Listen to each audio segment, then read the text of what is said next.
The enraged, uncontrollable man you see here is Sean Combs, a well-known rapper and music industry tycoon who managed to keep his violent side hidden from the public eye for years. To the outside world, he displayed only one face, that of a hugely successful entrepreneur hosting exclusive white parties frequented by the elite of Hollywood. But today, we'll take you behind the scenes, diving deep into the dramatic rise and tragic fall of this man who rose from poverty to become a powerful mogul. As the story unfolds, allegations of a vast empire built on illegal dealings emerge. This case has cast a shadow over other celebrities who may also be entangled in what some call a sprawling criminal network. Stay tuned to the end to uncover the secrets of this notorious story.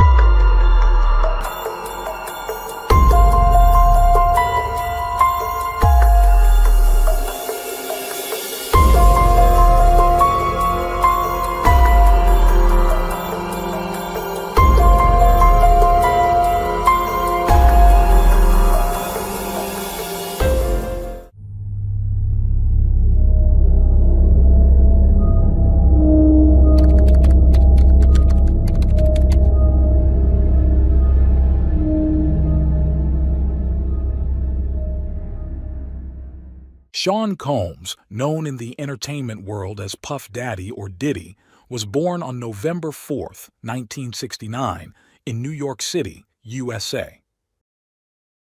He was the first child of Janice Combs, a model and teacher's assistant, and Melvin Earl Combs, who served in the U.S. Air Force.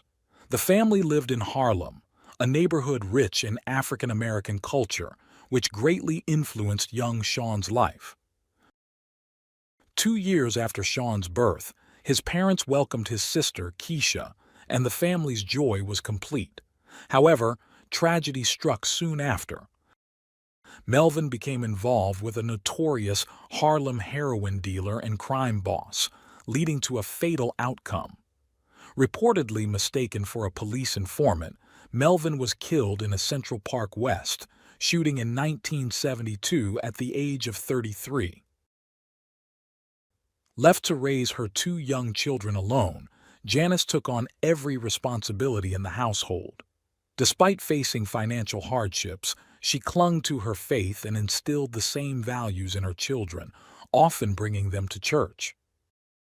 Eventually, Janice secured a stable job in Mount Vernon, where she moved with Sean and Keisha. Growing up, Sean was deeply immersed in the energetic pulse of the city, yet faced the realities of urban challenges. Janice prioritized his education, enrolling him in a Catholic school where he excelled academically and athletically, particularly in football.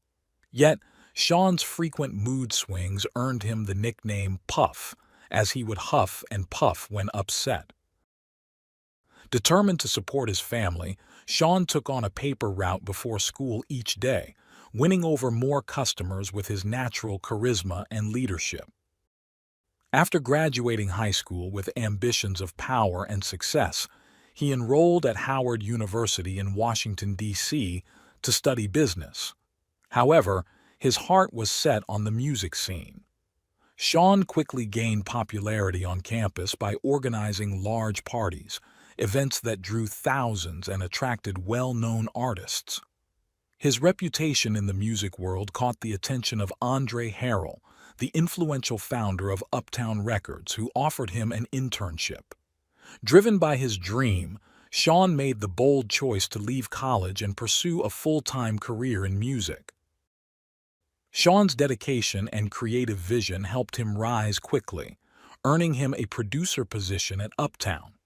He began working with emerging urban artists, shaping their sound and guiding them to success. However, his ambition also brought its challenges. In 1991, he encountered his first legal troubles following a benefit basketball game and concert he organized at City College of New York. The venue, designed for 2,700 attendees, was flooded with over 5,000, causing a deadly stampede that left 9 dead and 29 injured. Though Sean faced no criminal charges, victims' families filed civil suits against the event promoters. This incident marked a turning point, with some accounts suggesting that he was let go from Uptown, while others claim he stayed until 1993 when he branched out to establish his label, Bad Boy Records, solidifying his bad boy image. Around this time, Sean's personal life also started making headlines. He was frequently seen with a respected fashion designer he'd known since high school. Together they had a son, Justin Combs, in 1993. Though they separated, they maintained a close relationship for their son's sake. Sean's knack for spotting talent was unmatched. One day he discovered a young street hustler named Christopher Wallace, whose gift for rap was undeniable. With Sean's mentorship, Christopher left behind his troubled past and rose to fame as the notorious B.I.G., bolstering Sean's reputation in the music industry.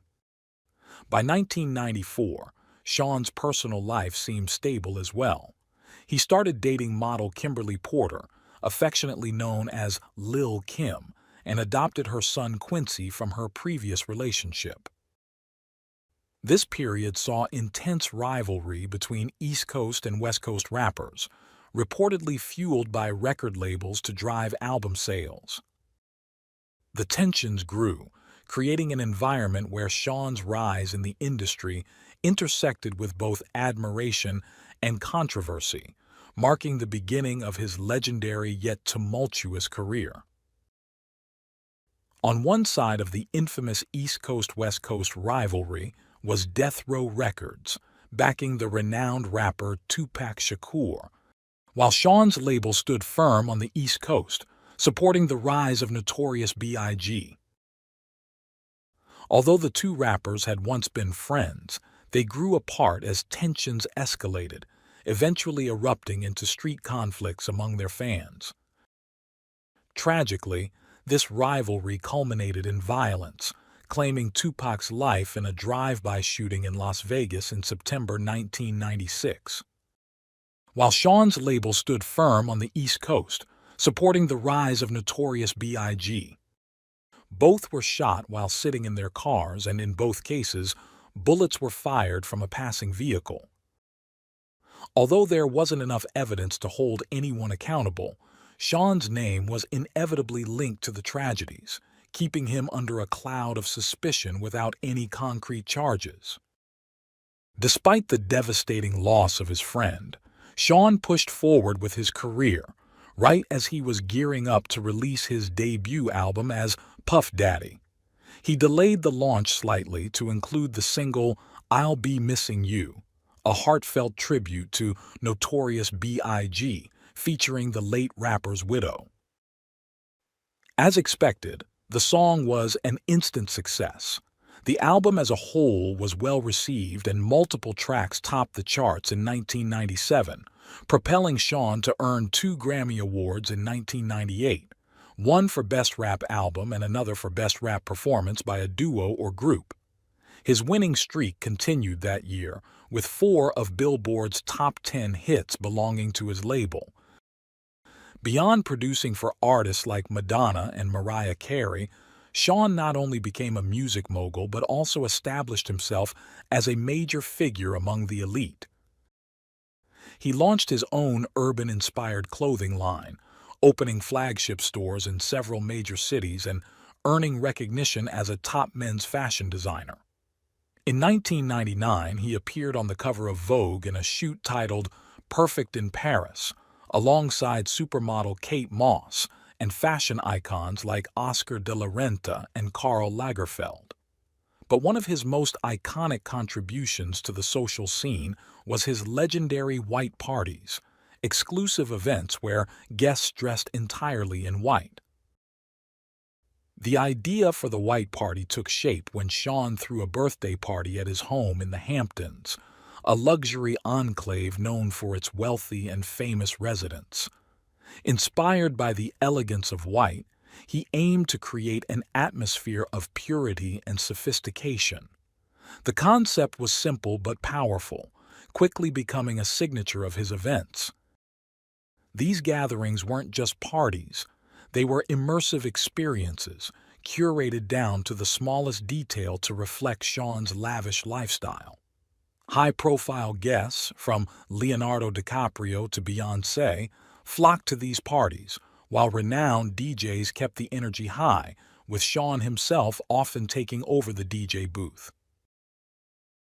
During 1999, Sean faced legal repercussions for his previous events, including settlements related to the tragic stampede at City College. That year also brought personal turmoil. His relationship with model Kim ended. The couple shared a son, Christian Combs, who was only a year old when his parents split. Not one to stay single for long, Sean soon began a highly publicized romance with singer and actress Jennifer Lopez, becoming a tabloid regular as they were seen together at rap concerts and high-profile events. Their relationship stirred controversy, especially after a nightclub incident in December 1999, where gunfire erupted following a heated altercation involving Sean. A young woman was injured in the face, and two men suffered shoulder injuries. Sean, Jennifer, and their entourage fled the scene but were later apprehended after running a red light. Police discovered an unregistered firearm in the vehicle, leading to Sean's arrest on weapons charges and an alleged attempt to bribe his driver into claiming ownership of the gun.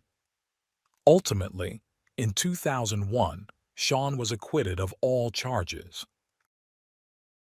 With his bad boy reputation growing, so did Sean's empire. He sought to transcend his role as a music producer, aspiring to become an entertainment industry icon. He forged connections with prominent figures, including then-businessman Donald Trump, and expanded his ventures, launching a fragrance line and striking a deal to promote a British vodka brand. Over time, he built a vast empire, eventually becoming a billionaire and earning a spot on Forbes as the highest-paid musician. With his career soaring, Sean decided to shed parts of his past. He ended his relationship with Jennifer, adopted the name P. Diddy, and released his second album, The Saga Continues. Beyond music, he ventured into film and television, acting in Monsters Ball and producing shows like Making the Band. By 2002, Fortune magazine ranked him 12th among the top 40 entrepreneurs under 40. In 2003, his single Shake Ya Tail Feather, featured in Bad Boys 2, reached #1 on the Billboard charts, earning him a third Grammy.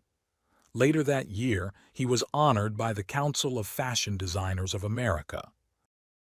True to form, Sean kept reinventing himself, dropping the P in 2005 and releasing his third album, Press Play, as simply Diddy.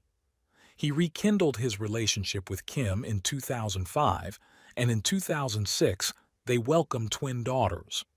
Their union ended definitively in 2007 when Kim discovered that Sean had fathered another child, with businesswoman Sarah Chapman, while Kim was pregnant.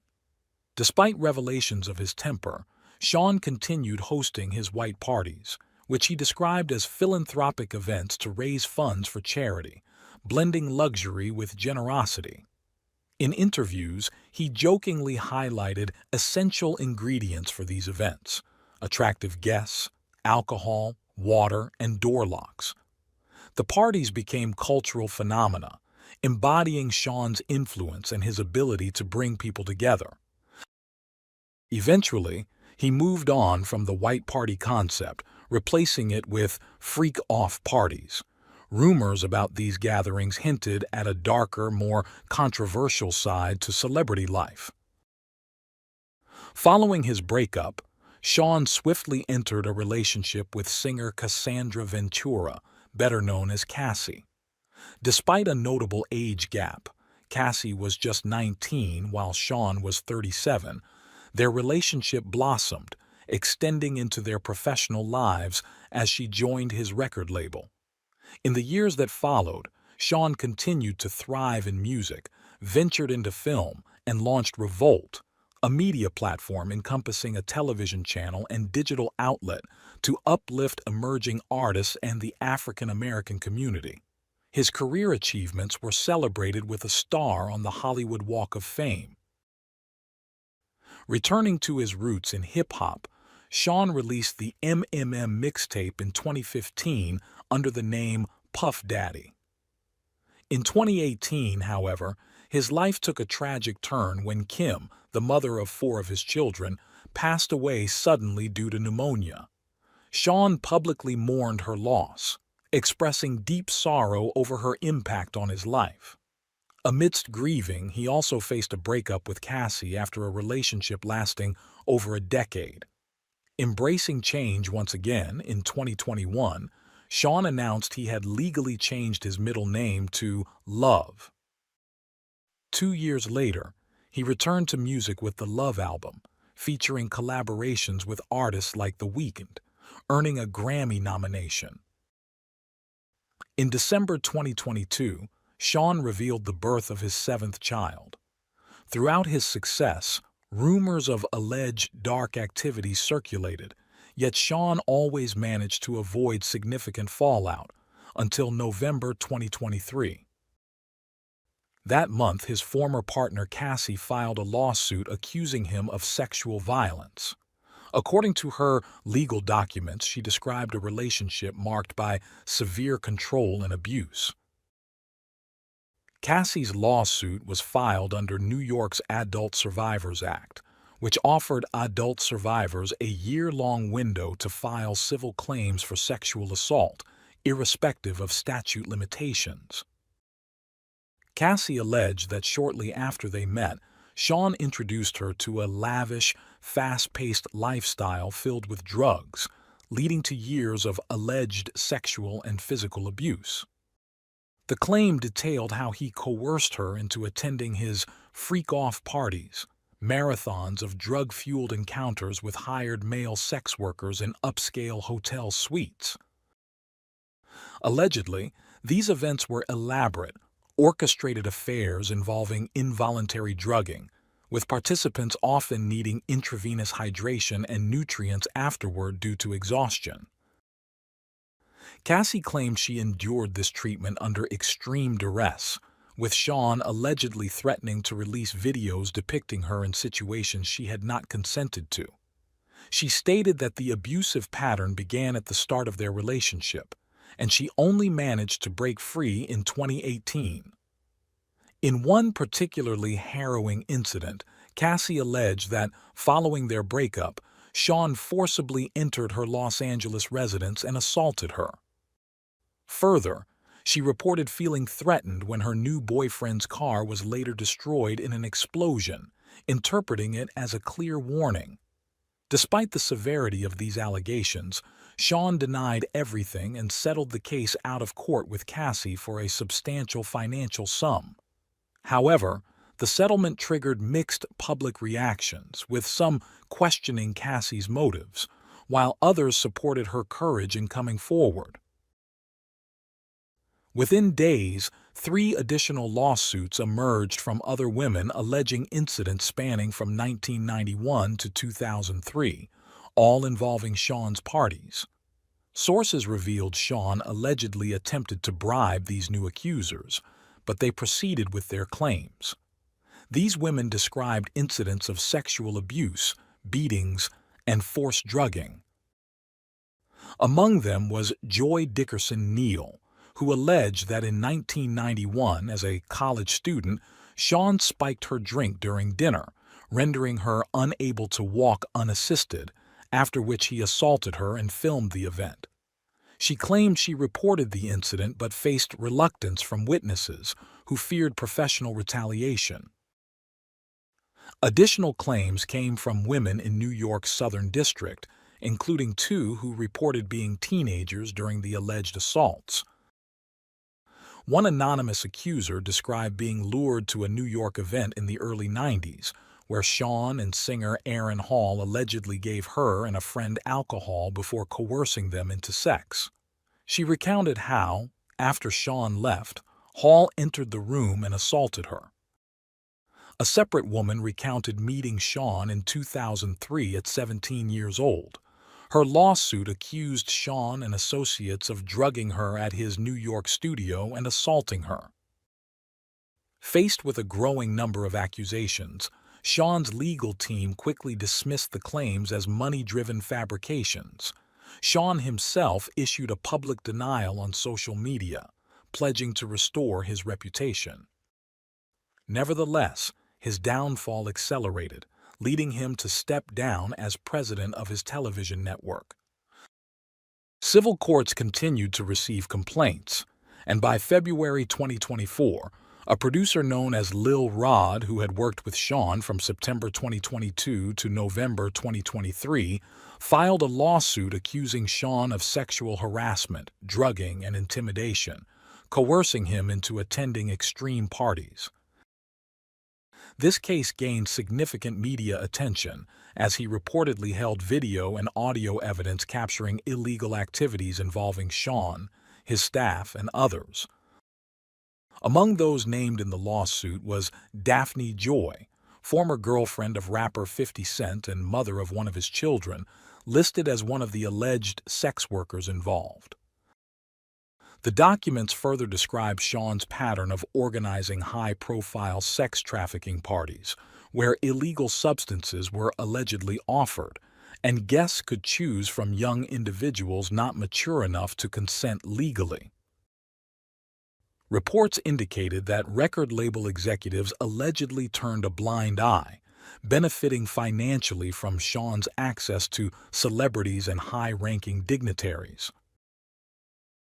Despite his legal team's efforts to defend his image, federal authorities began their own investigations, and by March 2024, Homeland Security agents conducted raids at Sean's Miami Beach and Los Angeles residences.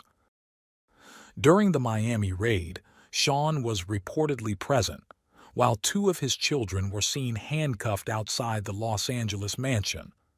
Authorities confiscated cash and uncovered over 1,000 bottles of baby oil, lubricants, computers, and images and videos of alleged trafficking and extortion victims.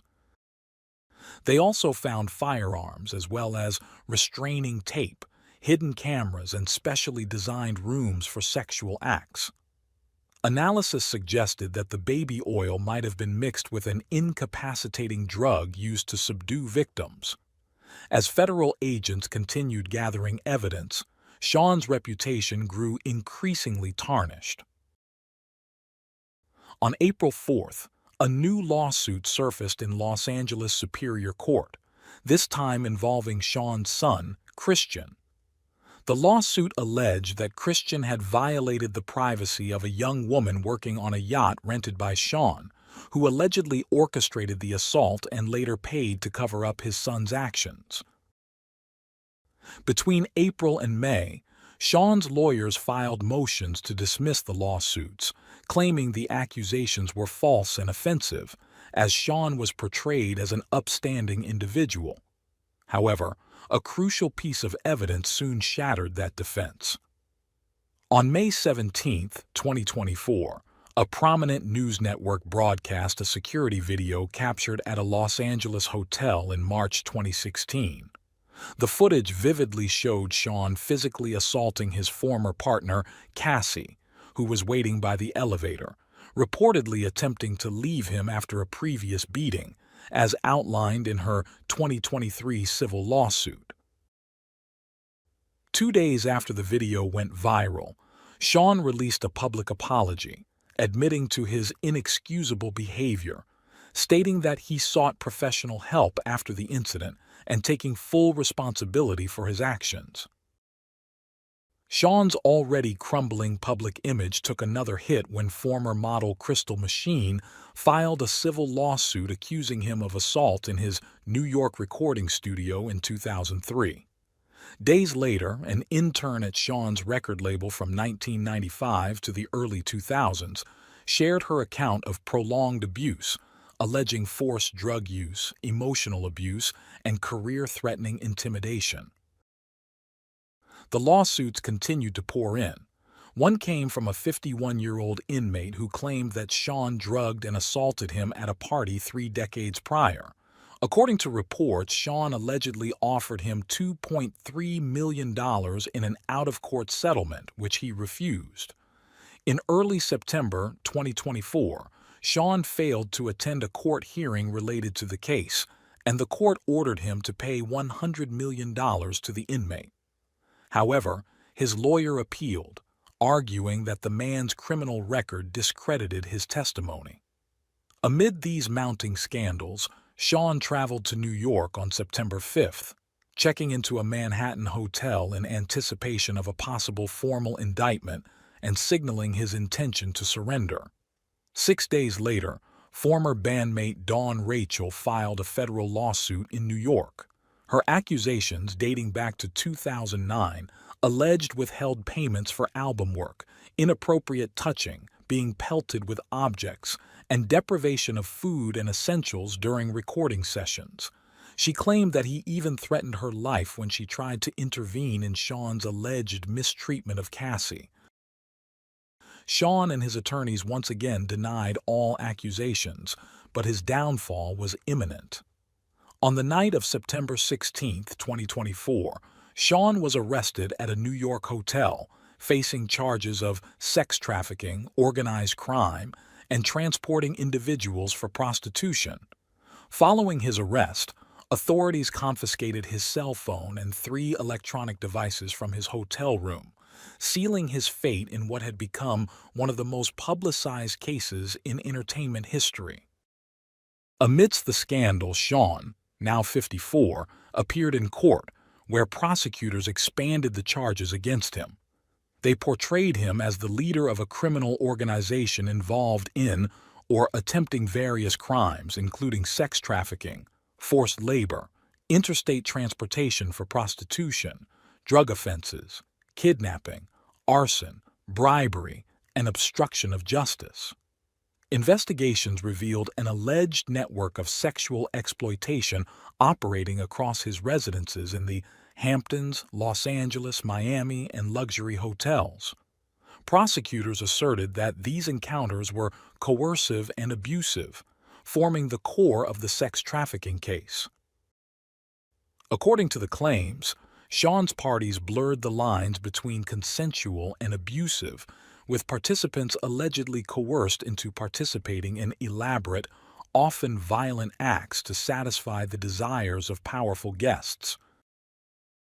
Recorded footage was reportedly used by Sean as leverage to ensure silence. When situations spiraled out of control, he allegedly covered up not only damage to hotel suites, but also the physical and emotional harm inflicted on participants. Despite the mounting evidence presented in court, Sean pleaded not guilty to all charges. His attorneys requested a $50 million bail with house arrest at his Florida mansion, complete with GPS monitoring and restricted visitation. However, the judge denied the request, ordering Sean's detention at the Metropolitan Detention Center in Brooklyn. The judge cited clear evidence that Sean posed a danger to the community and stressed the importance of preventing any witness intimidation or obstruction of justice. Sean's attorneys appealed, arguing that the judge had leaned on the government's exaggerated rhetoric and that the detention was speculative. In the midst of the controversy, Sean's mother, Janice, sparked social media with a public defense of her son, arguing that he was being unfairly vilified without a chance to prove his innocence. She lamented how the media focus had overshadowed his contributions to music and philanthropy. Sean's children, issued a joint social media statement supporting their father, responding to claims that implied Sean's involvement in Kim's death, which they categorically denied. The next significant development in the legal proceedings came on October 10, 2024, when the court scheduled the trial for May 5, 2025. Prosecutors announced that it would be a lengthy process and warned that additional charges might be filed, with Sean facing 15 years to life if convicted.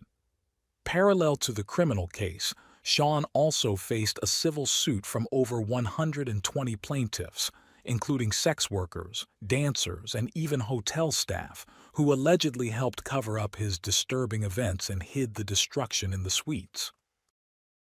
Reports circulated that friends and colleagues were negotiating financial settlements with alleged victims to keep their names out of the case.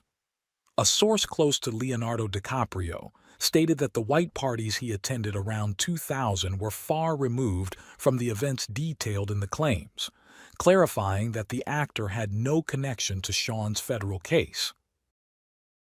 Usher, who was mentored by Sean in the mid-90s, described that time as wild and intense.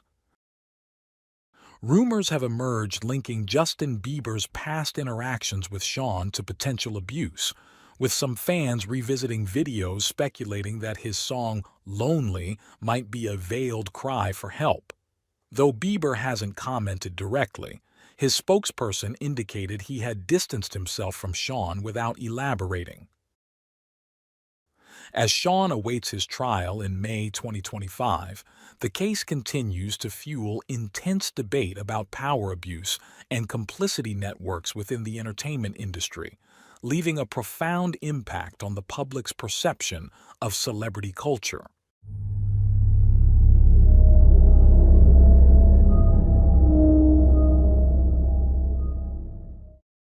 Thanks for tuning in to Unreal True Crime. If you're intrigued by mysteries from around the world, check out our new channel, Latin Crimes, where we dive into the gripping true crime stories of Latin America. Don't miss out. Subscribe now for more thrilling investigations.